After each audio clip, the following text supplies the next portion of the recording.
Hi friends, welcome to my channel Sowji's home kitchen. ఈరోజు మనం prepare చేయబోతున్న సింపుల్ అండ్ టేస్టీ రెసిపీ వచ్చేసి dry fruit laddu. ఇది చాలా హెల్దీ అండ్ టేస్టీ అనమాట. సో ఇక్కడ దీనికోసం నేను ఇక్కడ ఒక 2 కప్స్ డేట్స్ తీసుకుంటున్నాను. వీటిలో ఉన్న సీడ్స్ అన్నీ తీసేసి ఇలా మిక్సీ జార్లోకి యాడ్ చేసేసి దీన్ని మనం ఇలా మిక్సీ పట్టేసుకోవాలన్నమాట. అంటే దీన్ని మనం మెత్తని పేస్ట్లా పట్టేసుకోకూడదు, ఇలా బరకగా ఉండేలాగా పట్టుకోవాలి. సో దీన్ని ఇలా పక్కన పెట్టేసుకొని ఇప్పుడు స్టవ్ ఆన్ చేసుకొని స్టవ్ పైన ఇలా ఒక ప్యాన్ పెట్టేసుకోవాలి. అది కొంచెం హీట్ అయ్యాక అందులోకి ఒక టేబుల్ స్పూన్ నెయ్యి యాడ్ చేసుకోవాలి. ఇది కొంచెం మెల్ట్ అయిన తర్వాత ఇందులోకి మనం ముందుగా సన్నగా కట్ చేసి పెట్టుకున్న ఒక కప్పు బాదంని ఇలా యాడ్ చేసేసుకోవాలి. అలాగే ఒక కప్పు జీడిపప్పును కూడా యాడ్ చేస్తున్నాను. మనం మంటని లో ఫ్లేమ్లో పెట్టేసి వీటిని మనం మంచిగా ఫ్రై చేసేసుకోవాలన్నమాట.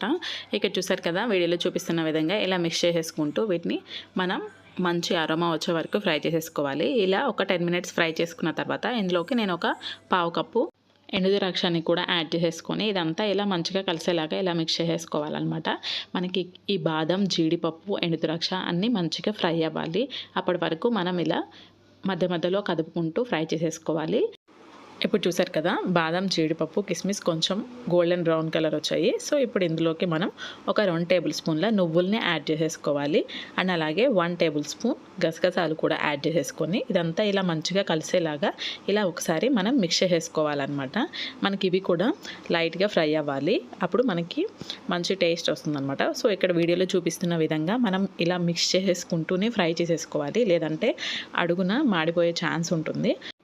ఇప్పుడు మనం ముందుగా మిక్సీ పట్టేసి పెట్టుకున్న డేట్స్ మిశ్రమాన్ని ఇందులోకి యాడ్ చేసేసుకొని ఇదంతా మంచిగా కలిసేలాగా ఇలా వీడియోలో చూపిస్తున్న విధంగా మిక్స్ చేసేసుకోవాలన్నమాట. ఇదంతా మంచిగా కలవడానికి కొంచెం టైం పడుతుందండి. సో నెమ్మదిగా ఇలా మనం మిక్స్ చేసేసుకోవాలి. ఈ డేట్స్ అండ్ అలాగే బాదం, జీడిపప్పు, కిస్మిస్ అంతా కలిసేలాగా ఇలా ఒకసారి మిక్స్ చేసేసుకోవాలి. మనం మంటని మాత్రం లో ఫ్లేమ్లోనే ఉంచి ఈ ప్రాసెస్ అంతా చేయాలండి. సో ఇక్కడ చూసారు కదా, మనకి మొత్తం మంచిగా కలిసిపోయింది. ఇది ప్యాన్కి అంటుకోకుండా ఇలా సపరేట్ అయ్యే వరకు దీన్ని ఇలా మనం ఫ్రై చేసేసుకోవాలి. ఇప్పుడు దీన్ని తీసి వేరొక ప్లేట్లో పక్కన పెట్టేసుకోవాలన్నమాట. ఇది కొంచెం చల్లారిన తర్వాత మనం లడ్డూలాగా చుట్టేసుకోవాలన్నమాట. ఇక్కడ వీడియోలో చూపిస్తున్నాను కదా, ఇలా లడ్డు షేప్లోగా చేసుకోవాలండి. ఇవి పూర్తిగా చల్లారిన తర్వాత మాత్రమే మనం 8 బాక్స్లో పెట్టేసుకొని స్టోర్ చేసేసుకోవాలి. చూసారు కదా, నేను ఇక్కడ అన్ని లడ్డూలు ప్రిపేర్ చేసుకుంటున్నానండి. ఇలా మొత్తం మనం లడ్డూలన్నీ ప్రిపేర్ చేసేసుకోవాలి. అంతే ఫ్రెండ్స్, ఎంతో సింపుల్ అయిన టేస్టీ హెల్దీ లడ్డు రెడీ అయిపోయింది. Thank you for watching friends. Like, share, comment and subscribe చేయండి ఫ్రెండ్స్. Bye bye.